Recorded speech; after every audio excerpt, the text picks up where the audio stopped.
Hi, welcome to Andrew McAfee Music. Today we're going to continue our discussion on snare drum basics by talking about how to practice what we learned in the previous lessons. When practicing a new rhythm, I use a 4-step process. Step 1. Count the rhythm without playing. Step 2. Count and play the rhythm. Step 3. Count and play the rhythm with a metronome. And Step 4.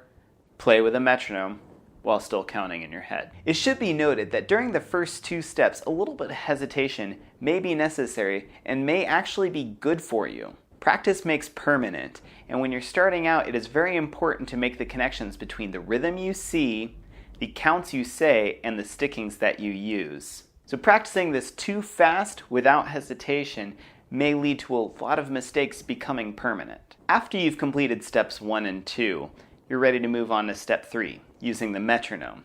Now, I think a good tempo to start out with is about 80 beats per minute. However, depending on your experience level, you may find that this is too fast. Now, if you set the metronome slower than 80, I would recommend putting on subdivisions as well, like this.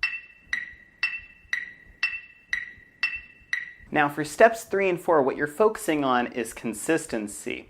So don't move on from step 3 to step 4 until you're confident that your downbeats are lining up exactly with the metronome. Once you're comfortable with step 4, congratulations, you know the rhythm. Go ahead and move on. Now, it should be noted that we don't always have the luxury of having an entire measure where a rhythm is repeated.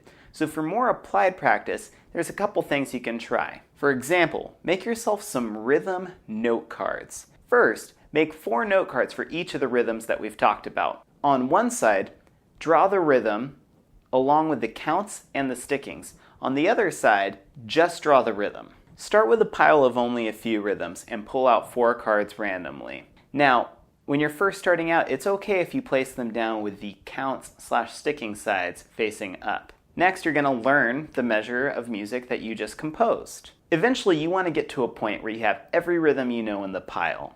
And you want to be able to place them with the count/sticking side face down. You can flip them over only if you need to at this point. Now you may be thinking, I have no time to make all of those cards. Well, never fear.